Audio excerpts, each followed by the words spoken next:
So, welcome to another Impact Sessions podcast with me, Nick Bramley.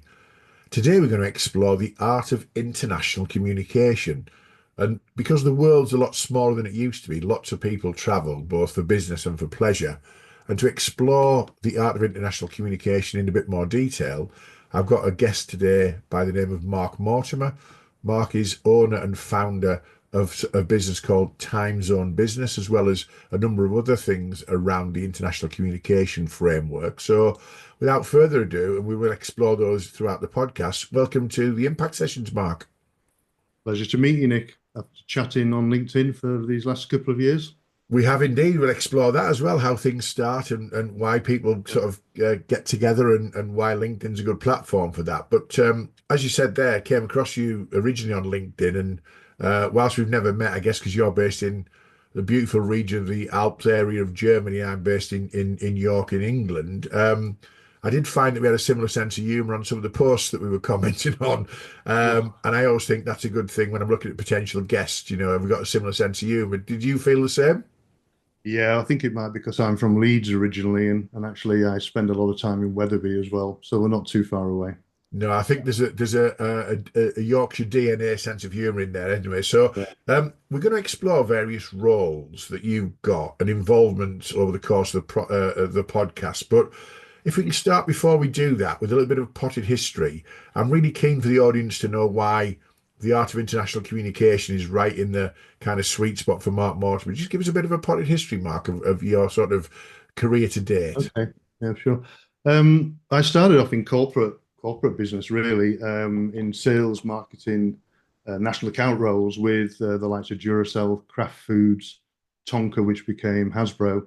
Great companies, great training, and taught me a great deal.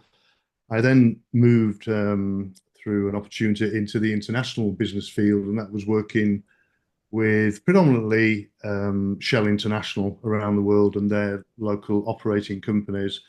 And that was around 70 countries worldwide. And that's what first got me introduced into the international world. I just spent a lot of time going round and round and round, and that's how I got really a bit more passionate about things.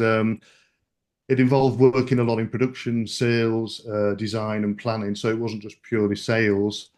I then ended up back in Yorkshire for 2 or 3 years, living down Bretton, actually, near the Sculpture Park. That came to an end. And then the next stage in my international career really took me to living in China. Through an odd circumstance, I ended up living in a place called Hangzhou, which is about 3.5 hours out of Shanghai. And I had my own business, What's Clever, which was involved in energy saving products. And we manufactured and sold those energy saving products around the world and had a business in Australia and China and Hong Kong. So that took my international experience even further because it's quite a bit different living in a country as opposed to actually just visiting it on a business perspective.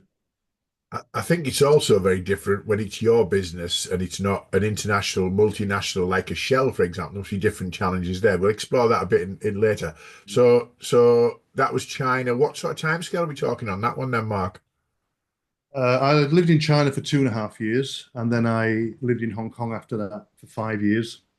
And then I came back to Germany in 2015. I still was operating the What's Clever, the energy saving business. I had a business partner in Australia, so I still operated that. But I lived abroad in China uh, and Hong Kong for about 7 years in total.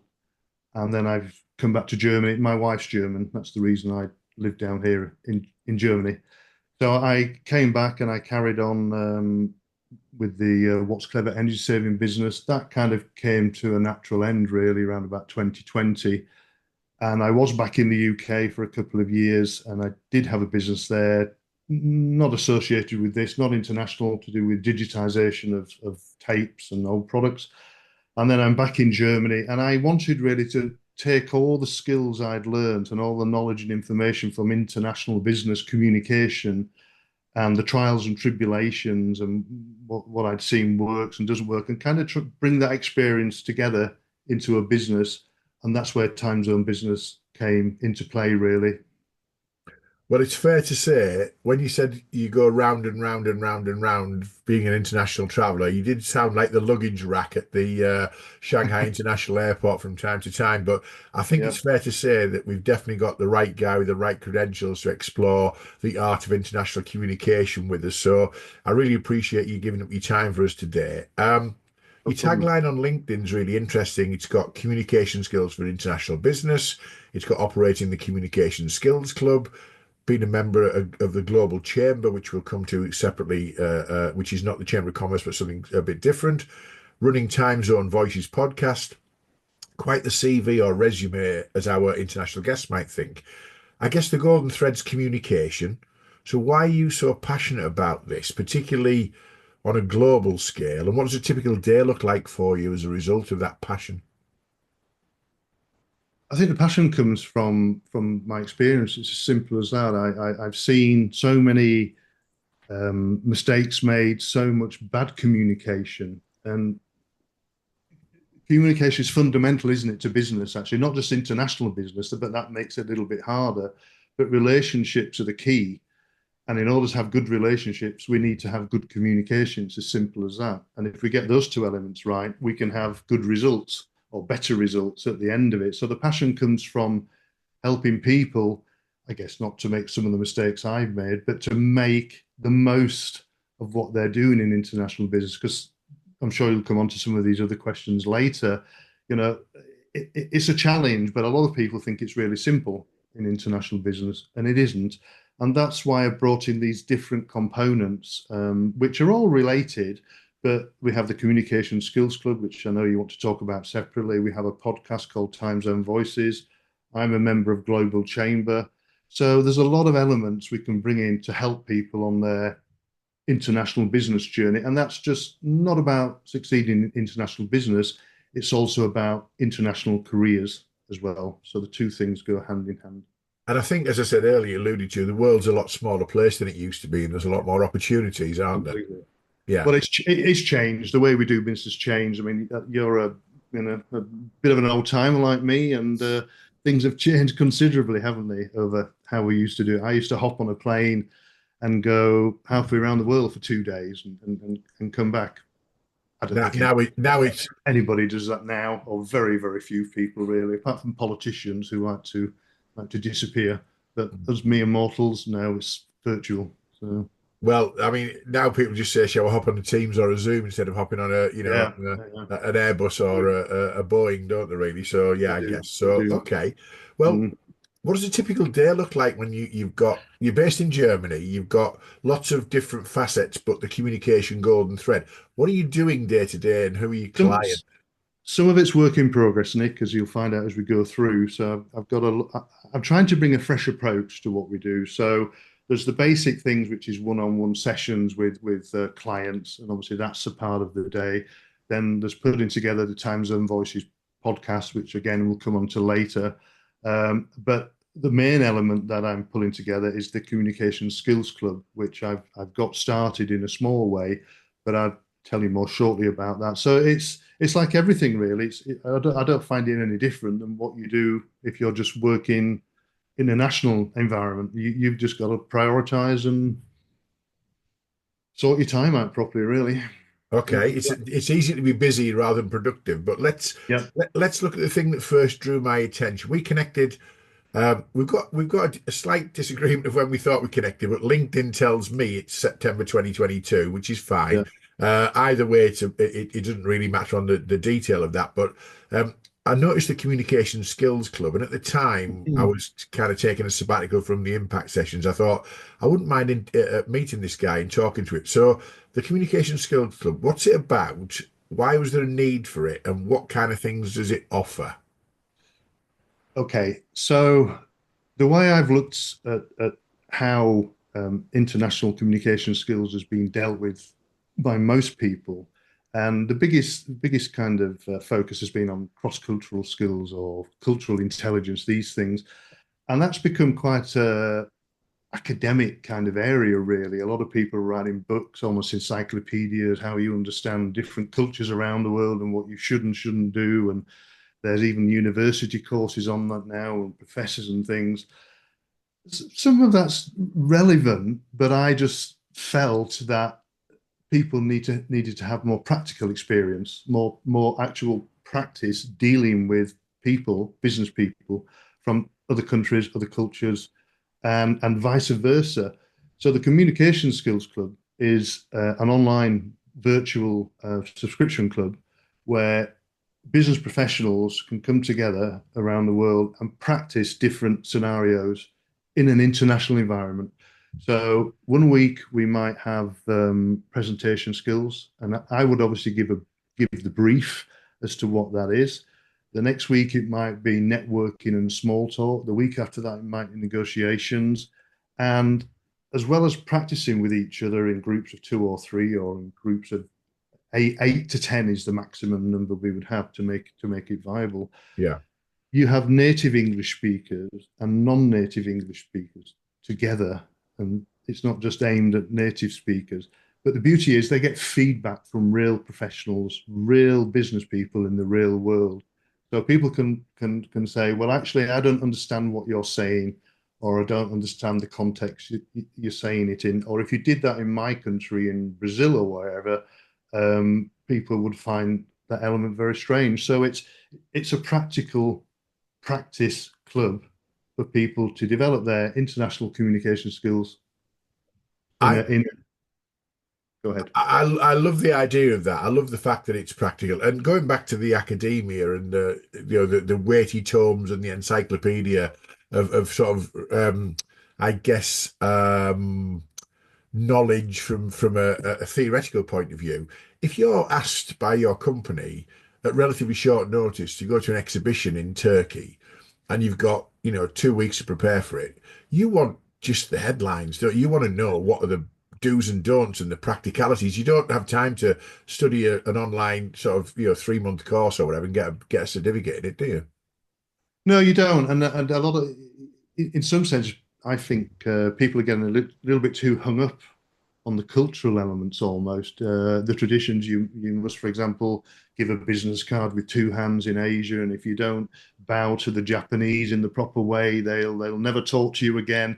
Mm. And my experience really is that that is just not the case. The more important thing is that you have a set of skills within you that you can adapt and to the environment you're in, and it all comes back to really learning to respect the environment, respect the people, have curiosity, Mm. and don't be afraid to ask. And so there are cultural things on top, but that's my general thought. I also suspect I've done quite a bit of international travel. I've been to places like China, I've been to Serbia, I've been to Singapore, I've been to America, various other places for work, and I always think that if you are respectful of what you think is a respectful kind of environment, you won't go far wrong. But the practicalities are really important, and I think that's a really interesting thing. I'd like to explore the cultural things.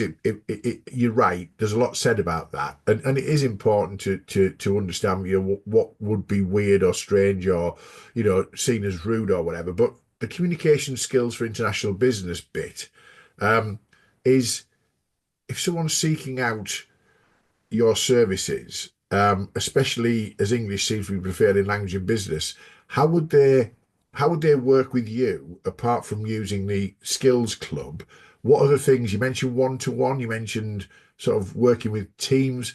How could a company access your expertise and what would it look like on a practical sort of in-room basis? The fact that everybody in international business speaks English, which they do Mm. really at different levels, is part of the problem because there's an assumption there that, oh well, we speak English, so there can't be any problem, can they? And that becomes a bigger problem from a native English speaker perspective, in that they just think, well, the guy can speak English, so I don't have to adapt, I don't have to change my approach, I don't have to change my language, I don't have to change my speed of language. And it's about educating people, native speakers in international companies to recognize that they have to make an effort, to recognize that just because somebody is good at English doesn't mean that they can understand everything you say, everything you do, or why you're doing things. So it's about making people curious to understand the other party's concern if in terms of companies and teams. And that goes through, it's English skills, it's cultural awareness, it's general communication skills. You're into situational awareness, audiences. So there's lots of elements, but English is the problem because quite often non-native English speakers, if they're together in a room, they're okay. They get along absolutely fine. The problem comes when the native English speaker comes in the room and just starts gassing away in the normal manner. And people obviously, if you flip the coin into the non-native speakers, which we try and get everybody together, they often won't say anything. They will just sit there and nod their head, and they have a fear of saying that they don't understand. Their English is not good enough. Mm. So it's about getting both native and non-native English speakers to recognize the differences, respect the differences, and not have a fear of sharing the fears that they have. So I worked in Baku in Azerbaijan a couple of years ago, and before I went, I'd not obviously been in that part of the world before. I was working with a client who were a Dutch client with a big English base as well, and I was asking the people in England, what do I need to be aware of? And I said to the regional director for the Caspian region, will we need interpreters in the workshops that we were doing? I was doing sort of 10 days of training. yeah, He said, no, we speak very good English. And what surprised me in a very pleasant way was that the team over there did speak very good English and, to a certain extent, understood my sense of humour, such as it is, really. within You reason. sure you sure they weren't just laughing, Nick? Out of Well, curiosity? it could, you know what, it could have been, but they were very polite, very pleasant. But like you said, the problem comes, they could converse with each other in English in a room, and then the English person or the English speaker goes in. I'm going to ask you about our reputation. Is it as bad as we think it is? Because we've got a terrible reputation for language absorption. You go and meet people and they speak three or four languages, or Yeah, speak their own language and speak English better than we do virtually. And then the English people just go, well, I don't know any other language. I work internationally. I can't speak French. I can't speak Chinese yeah, or Mandarin. I yeah, can't speak yeah. German. Are we as bad as that? Yes, I think we are. But the caveat I would put on that, I would say that the Americans and the Australians are just as bad. So it's not just a British thing; it's an English speaking thing. Right. Um, Before we go any further, that's really like saying, who's your least favorite dictator, isn't it? Really, it's just because the three of us don't do it very well doesn't mean that's the acceptable practice. We're slightly less rubbish than the Americans or the Australians or vice versa. yeah, Doesn't yeah. make it acceptable for all three of us, does it? Really? No, it doesn't. But there's two elements to it, really, Nick, that I see is we can't change the fact that English is the language of international business. That's the way it is. Yeah. So we have to accept that and deal with that. And we're fortunate that we're the English speakers. However, I think we should all make an effort to speak a little bit of somebody else's language Mm. because you then come back into the courtesy and the respectful side of things. Yeah. But I can honestly say, me being able to speak fluent Mandarin or fluent Thai or fluent whatever it might be would not have made any difference to my career in international business. And the problem is you have to be at such a fluent level for it to make that difference. So if I go into a German meeting with my kind of very average German, it's not going to help me speaking to German business people when they start talking fluent German. And on a particularly technical level, the more technical it gets, the more difficult it gets. But Completely, yeah. but hang on, Mark. Going back to the respect piece, the Mm. fact that you can start and hold a please, thank you, Yes, definitely. appreciate Yeah. that, all that kind of thing. Just those little terms. I've always found that by learning a few pleasantries, that in itself is a respectful starting It point, is it is. not? Yeah. It certainly is very much, and I've always done that in any country that I've been on a regular basis. It's very hard when you're hopping around from one place to the other. But we can all learn hello, can't we? Yeah. And we can all learn goodbye and things. But the problem, just jumping around a little bit, but coming back to the question of the Brits that bad, it's often not the language that's the problem, the English that's the problem. It's the attitude that goes with it becomes the problem. And Mm. it's certain arrogance and certain aloofness that, hey, my language is better than your language. And it's terrible, isn't it, when people are making an effort to speak English wherever in the world, and the Brits or the English speakers between them go, God, their English terrible, isn't it? It's really bad. And you think, oh, can you speak any of their language? No, no, no, no, no. But their English is bad. So it's an attitude, and there's a consistent theme running through some of the answers I would give you about international communication. It does come back to, at the end of the day, we're all human. Yeah, We're all in business. We've all got the same objectives, and people remember respect and courtesy more than anything else. And you can give a two-handed business card, you can bow, but people will remember the people who are respectful to them and show yeah. courtesy in whatever form that is. But they'll also remember the people who weren't as well, and Exactly. the ones who Yeah, weren't stand out a lot more as well, don't they? So that's another they do win, isn't it? completely. Really? Yeah, yeah, Yeah. yeah. Um, I was going to explore the chamber thing, but I'd rather move on to some things that might be sort of interesting and fun for the audience a little bit more. Some of the common mistakes or the faux pas that people make that you see when they're traveling internationally. So, um, what have you seen that you like, almost like make your toes curl, or just think, oh my goodness, has that just happened? You must have some stories from all these international traveling situations. Um, Most of it is back around the language thing, really, or the attitudes. And I mean, I'd give you an example of what I would class pretty poor behavior, really. And I used to take a lot of clients around trade fairs. So I would have customers come over from the UK or whatever, and I would take them around the trade fairs, introduce them to various suppliers and show products and things. And I remember clear as a bell one of the clients who spoke pretty broad Glaswegian accent, shall we say. And I'm taking her around there, and she turned up on the stands, and these poor Chinese suppliers are stood there, and she didn't change her stance, didn't change the approach, didn't change the accent one bit. And she just stood there, and I struggled to understand her. Never mind, these poor guys stood there, Yeah. and they're nodding away politely, and we must have gone around like 15 stands, and she thought it had all gone really, really well. Right, off I go. And of course, they couldn't understand a word.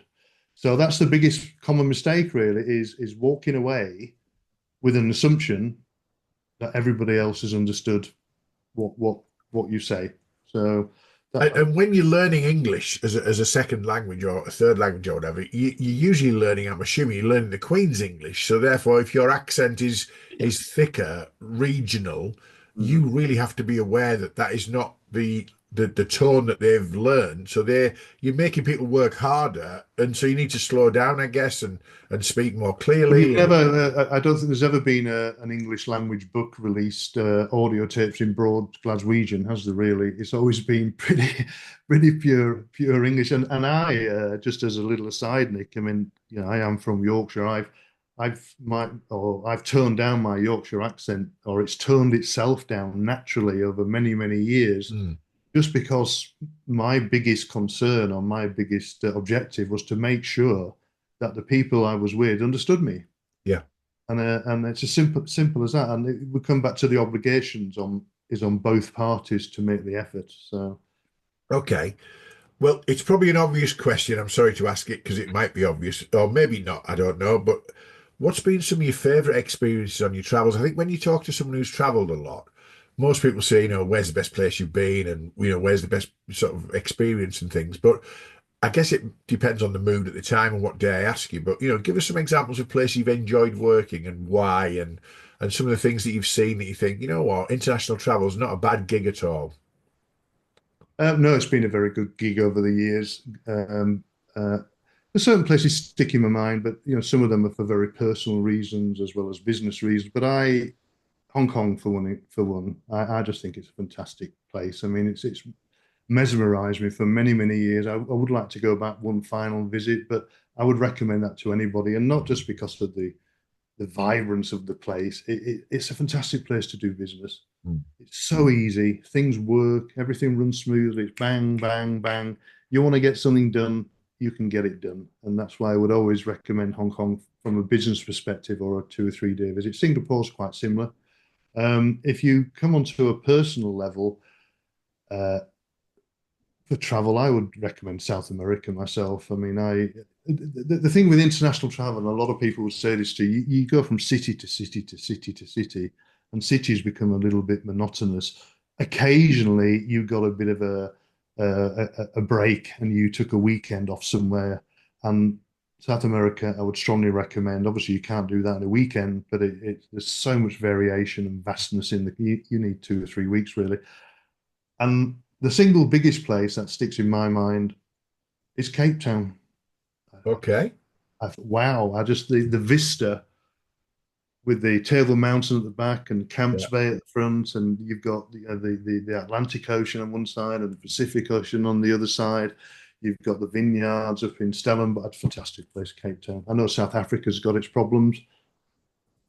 Wonderful place. I was fortunate to go down there quite a bit, and I absolutely had to pinch myself that this place was real. Yeah, and actually at the time, I'm getting paid to be here, presumably, and that's not a bad Exactly. place to be either. Yeah, exactly. Yeah. South America, gets a mixed rap, doesn't it? I've got a client who's been to Colombia many times and says and speaks extremely highly of Colombia, but of people of a certain age, your natural reaction of Colombia is, oh, it might be a dangerous place to go, but Yeah. actually stunning from what I Well, understand. there are. I mean, you've got to be sensible with some of these places. I mean, I'm referring more to the Brazil, Chile, Argentina, Peru kind of areas. I mean, there's more than enough there. I mean, my personal preference is for natural scenery, Yeah. really, not cities, and that's my preference. I mean, I still love North America. I Mm. think from a natural point of view, it's unbeatable. Driving around North America in a car on the highways, going in the distance with the big skies above you and the cowboys coming across. I just love it. So it's personal preference, isn't it? But I think the thing is the North America stuff. It always feels like it's a movie set, doesn't it? Because we've seen really, those films so many yeah, times, haven't we? yeah, With yeah. Route 66 and driving through Death Valley and all the things. It's like it feels like you're in a movie set, and there's an element It of, is. I guess, Yeah, I what's the loved word I it. would use? Comfort and kind of familiarity about it, isn't there? Really? It was really. I just when the few times I've done it, I just felt like a little kid. I felt like I was 10 year old again. Playing cowboys and Indians in the garden as we Good did. stuff. Well, listen, I'm going to talk about networking because you seem to be a natural network builder. You're doing stuff, on a global scale, but a lot of it's virtual. Mm. Um, how how does virtual networking work in terms of some of the challenges of that versus face to face? Because for me, you can't beat face to face, but the reality is you can't always do face to face. How is virtual working when you're building networks and growing networks and doing networking online? I'm on the same page with you on that one, Nick. I mean, face to face is for me far more preferable, but we've got to go with the times, haven't we? So, from my personal perspective, I've kind of got used to the virtual discussions, the virtual networking now, but I didn't. I found it uncomfortable at the beginning. It just wasn't a natural environment to sit there talking to a face on the screen. I do most of my networking through LinkedIn and the Global Chamber, but I have an awful lot of network contacts from my travels, from my work, and obviously that's an international environment in itself. But you've just got to go with it, is all I can say. Unless you've got enough money and you don't have to earn money and you can just zap off around the world meeting people face to face for no reason. It's easier to do it online. It's more productive, but do you get to know people as well? I'm not so sure. No. You miss out on a lot of nuances and little things that you pick up when you're having a coffee or a beer in a bar somewhere. or even in a group situation, you can have a physical environment where you meet people in a room. There's a noise, there's a hubbub, there's a Yeah. sort of a vibe, isn't there, as you would call it. Whereas on a Teams call or a Zoom call, you don't ever get that replication. But Oh, let's go back a step. You mentioned you've got some natural networks of people where you've worked abroad and internationally. So, and you've got LinkedIn. So, are you Mm. good at keeping in touch with those people? Are they a valuable part of your future plans? That kind of, I guess, hub of people. Some of them are. I mean, possible to keep in touch with everybody, and people have moved on, and I've kept all my old business cards from the last 30 years. I've got them all here, and but I keep in touch with a handful of people. But through that handful of people, you get to know other people, or they recommend other people.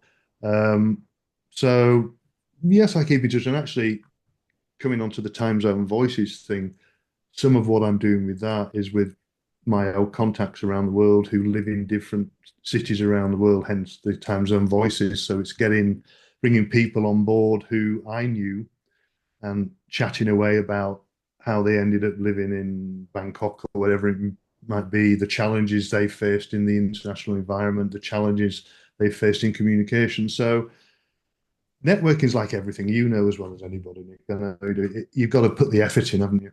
Yeah.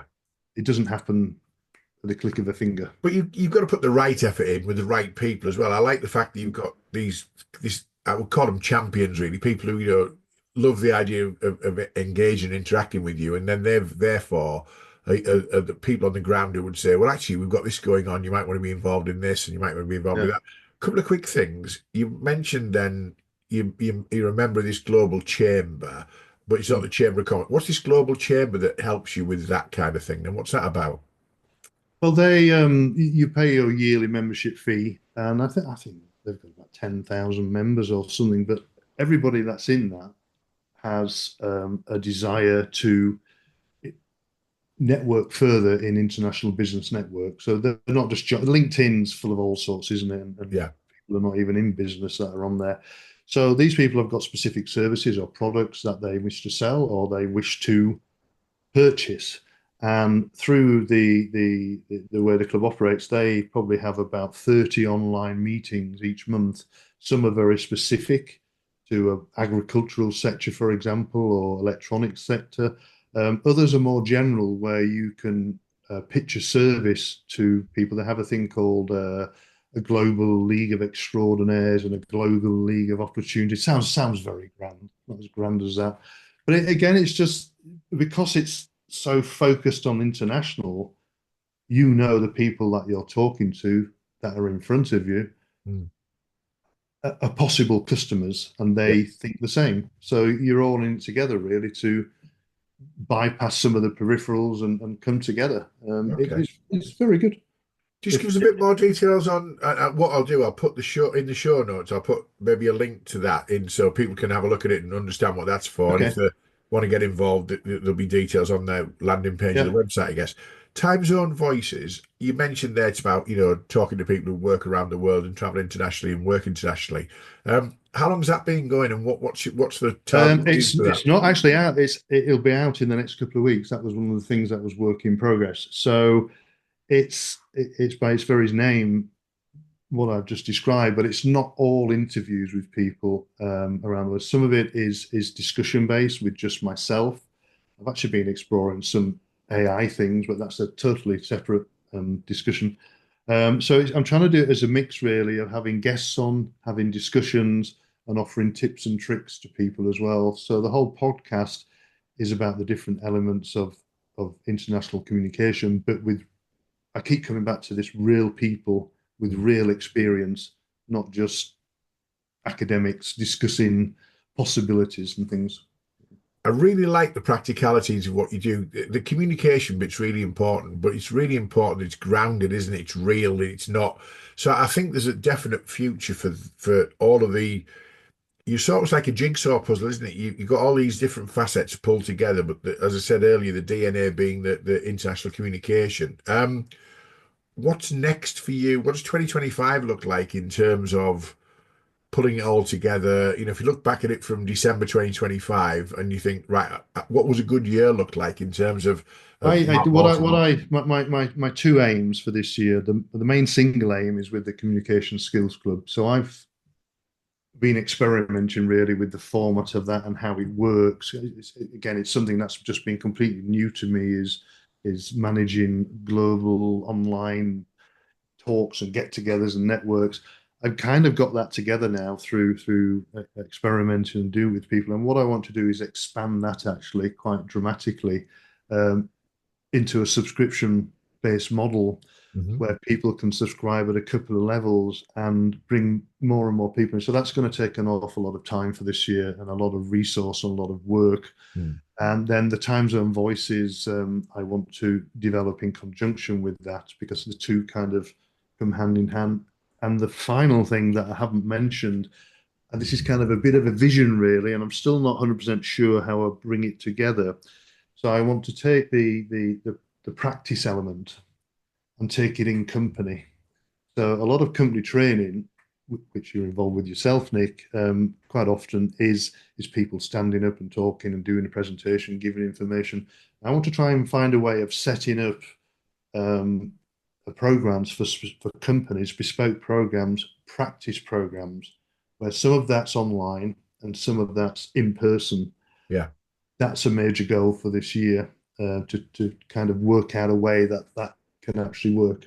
One of the things from my viewpoint now, and I'm a training creator and deliverer, facilitator, I would say that would lend itself really well to things like scenario-based training. I hate the phrase role play because Yeah, I do. all you do with role play, you find out who's the best actor and the most confident person in the Exactly. room, but Well, yeah, doesn't really help. So the reality of that is, scenario-based training may be setting up a mock exhibition stand or a trade show or something of that nature. How would you deal with that, and that kind of stuff? So that would lend itself really well, and I think people still will invest in their teams to learn the practicalities of international communication.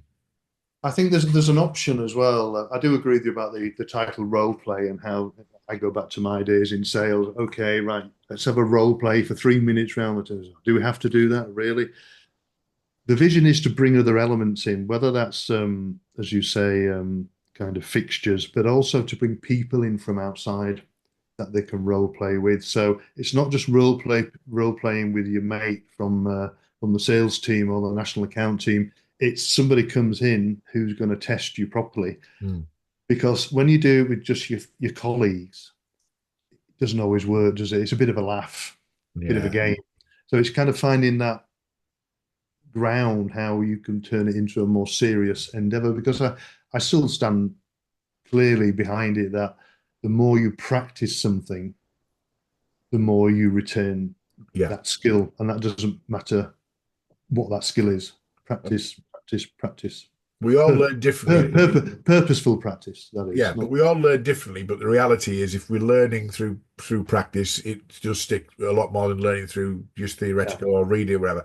One quick question, and I know I probably know the answer to it from what you said earlier, and then we'll do the sort of wrap up.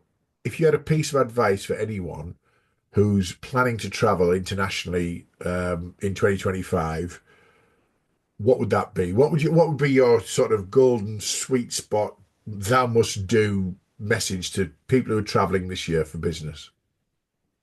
Be curious. Oh, oh no, I've got to now I'm curious now, right? I've got to That's not what I was expecting, Mark. That's brilliant, right? So why do I have to be curious? Because by being curious, you learn more. And being curious, you get better experiences. One thing leads to another. So rather than just going on your business trip and jumping in your limousine from the airport, whatever it might be, and going to your 4 5 star hotel and going out with the people in business, take a different line. Be curious, do something different, and you never know where it might lead. Brilliant advice, brilliant advice. So thank you on that basis. Listen, Mark, I'm going to show the sort of end slides for those who watch the podcast on YouTube. Then we've got some sort of contact information, that kind of thing. But the podcast series, the Impact Sessions with Nick Bramley, is available on all your popular podcast platforms: iTunes, Apple Podcasts, Spotify, Amazon Music. We're even on Audible these days and Google Play, Podbean, but it's also available on YouTube. If you're already watching this, you'll know that. It's also available on the IMPACTUS Group website, which is also in the show notes. Mark's contact details are on the screen for those who are watching it. I'll put those in the show notes for those who are listening to the audio, and also some links to some of the organisations and things that Mark's been discussing. All that remains for me to say, Mark, is listen, I was delighted that you put some time aside to talk about something that's really passionate and interesting for me. I get to travel, I was going to say frequently, but regularly enough that international travel, I love it. I love getting on a plane. I love going to different places. This month I'm going to Germany. Next month I'm going to Istanbul. I might be going to St. Louis in June. I've been to various places. Baku was phenomenally fascinating. And you shared some really, really interesting insights into it's not just the culture, it's a lot more about behaviours, respect, etc. So, Mark, thank you for being a brilliant guest on the Impact Sessions podcast. A pleasure. Thank you.